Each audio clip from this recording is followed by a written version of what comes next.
Hello বন্ধুরা, ছায়া daily ব্লগে সবাইকে স্বাগত জানালাম।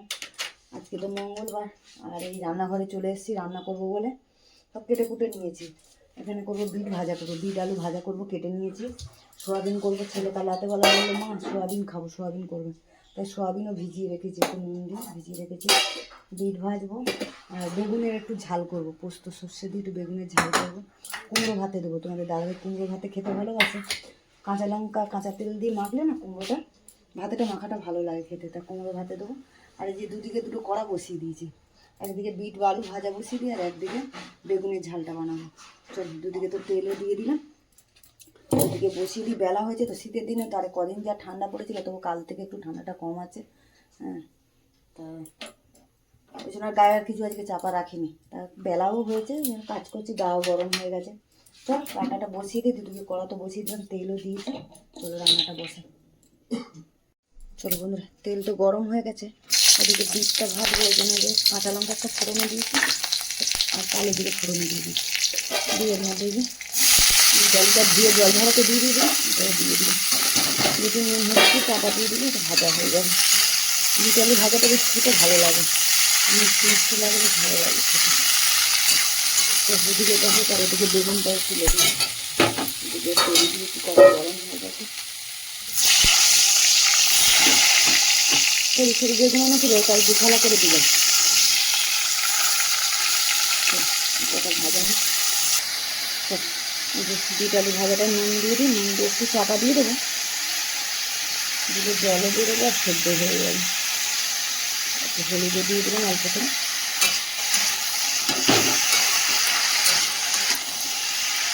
চাপা দিয়ে দিই। এদিকে বেগুনটাও ভাজা হচ্ছে, যদি বেগুনটা ভাজা হয় তখন একটু পোস্ত পোস্ত বেটে নেবো। ভাজা হচ্ছে,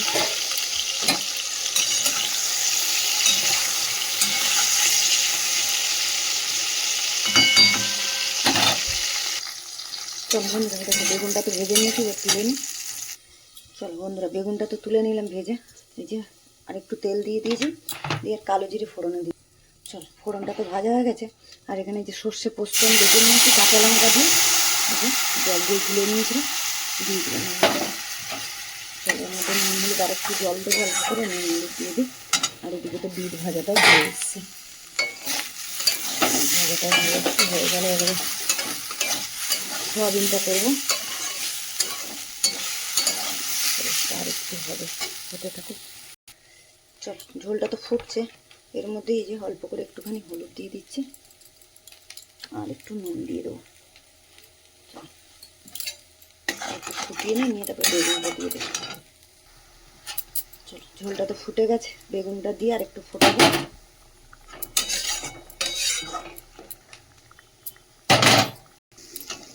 চলো বন্ধুরা, বিট তো ভাজা হয়ে গেছে, বিট আলু ভাজা হয়ে গেছে, নামিয়ে নিই। চলো বন্ধুরা, বেগুনের ঝাল তো এই যে হয়ে গেল, একটু সামান্য মিষ্টি দিলাম স্বাদের জন্য, আর একটু উপর দিয়ে সর্ষের তেল দিয়ে দেবো, ব্যাস বেগুনের ঝাল আমার রেডি। মাখা মাখা থাক।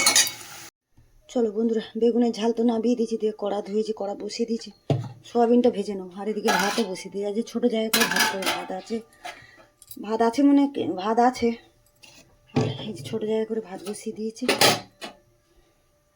চলো বন্ধুরা, তেল আর গরম হয়ে গেছে, আমাদের নুন হলুদে দিয়ে দিয়েছি, একটু সোয়াবিনটা একটু ভেজে নিই। সোয়াবিনটা ভাজা হবে, এদিকে মশলাটা রেডি করে নিই। চলো বন্ধুরা, সোয়াবিন তো ভেজে তুলে নিলাম, নিয়ে তেলও দিয়ে দিচ্ছি, ওর মধ্যে একটু জিরে ফোড়ন দিয়ে দিচ্ছি, একটু তেজপাতা ফোড়ন দিয়ে দিলাম। চলো ফোড়নটা ভেজে নিয়েছি, ওর মধ্যে যে আলুটা দিয়ে দিলাম, আলুটা ভাজা হোক। চলো বন্ধু, আলুটা ভেজে নিয়েছি, এর মধ্যে মশলা দিয়ে দেবো। মশলা সব রেডি করেছি, আদা বাটি বেটে নিয়েছি, একটা টমেটো দিয়েছি, জিরের গুঁড়ো, ধনের গুঁড়ো, একটু লঙ্কার গুঁড়ো, কাঁচা লঙ্কাও দিতে দিয়েছি, নুন হলুদটা দিয়েছি। চলো মশলাটা কষিয়ে নিই, ভাতটাও খেতে নিই এখন। চলো মশলা তো কষানো হয়ে গেছে, আলু মশলা সোয়াবিন দিয়ে ভালো করে কষিয়ে নিলাম, এবার জল দিয়ে দেবো। জলটা দিয়ে ভাত হচ্ছে, বেশি ঝোল করবো না, একটু মাখা মাখাই করবো। এতে থাক। চলো বন্ধুরা, সয়াবিনের তরকারি তো আমার হয়ে গেছে। এই যে একটু চিনি দিয়ে দিলাম আর একটু ধনে পাতা দেবো, দিয়ে নাবিয়ে দেবো। চলো, ধনে পাতা দিয়ে আর মাখা মাখাই থাক। চলো নাবিয়ে দিলাম। চলো বন্ধুরা, এই যে রান্নাবান্না সেরে চান পুজো করে চলে এলাম, খেতে বসবো তোমার দাদাভাইয়ের আমি। চলো, এই তো রান্না করেছি যে গরম গরম একদম ভাত, একদম ধোঁয়া উঠছে। এখানে বিট আলু ভাজা, আর এখানে কুমড়ো এই যে ভাতে দিয়েছিলাম, মেখেছি কাঁচা লঙ্কা আর তেল দিয়ে, কাঁচা তেল দিয়ে মেখেছি। এখানে হচ্ছে বেগুনের ঝাল পোস্ত সর্ষে দিয়ে করেছি, আর এখানে সোয়াবিনের তরকারি। হ্যাঁ,